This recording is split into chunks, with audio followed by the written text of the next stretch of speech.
My name is Kyle Etges, and I'm a saxophonist and composer and educator in the Denver area. I think I really started falling in love with music when I was in 8th grade. My mom got me a compilation of a bunch of different saxophone players, Lester Young, Coleman Hawkins, Ben Webster, and I remember listening to that CD on repeat for months. The more I listened to it, the more I realized that I wanted to play in a band. And then when I was in high school, I got into Colorado Conservatory for the Jazz Arts, which I don't think I would be a professional musician if it weren't for them. I think my influences mostly stem from the bands that I play in. I played in a ska band for 5 years, played in a lot of reggae bands, funk bands, and I'm always really inspired by local musicians, people around here, most of them my age, who are just playing circles around me, and they keep me honest and keep me working really hard. It can kind of go both ways. I think jazz musicians need to branch out and play all sorts of different types of music, and in Denver, people do. Like, I hear jazz musicians playing hip hop and, doing reggae sets and playing in funk bands, and they're doing all sorts of really great stuff. At the same time, though, I think jazz is the foundation of all of those music. I actually teach at a classical orchestra program. I teach flute and clarinet in the after school, and sometimes I teach kindergarten violin, and I'm also the preschool teacher.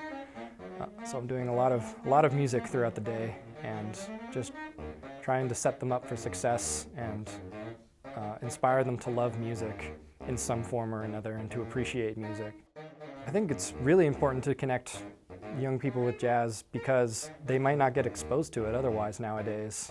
It's not really out there being popularly played. It's going to be kind of academic, I think. And I think jazz has always been sort of an oral tradition, and I think we need to pass it down to every generation. And it seems like no matter how popular jazz is, there's always people who are falling in love with it every single day. There's always someone in 8th grade who just got a Lester Young CD and is all over it. Our job is to be there for them when they fall in love with it. The hardest part of writing for me has been opening finale and just getting started. And as soon as I start, I will not sleep and eat, not do anything until that piece is done. And I just can't stop, and I don't want to stop. I think a challenge every musician faces is balance between their playing life and either their job or their teaching or just trying to pay the rent. Some of the best advice I got when I was a young musician is 2 things, which is, 1, no matter what skill level you're at compared to other people your age or people older or younger than you, your story, wherever you come from, is perfectly legitimate. It's okay to be at the skill that you are at.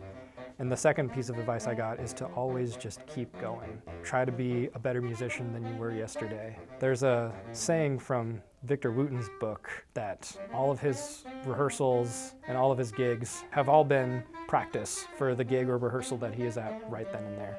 And I've kind of adopted that. Just think, okay, I'm here right now, and this has to be the best I've ever played right here and right now.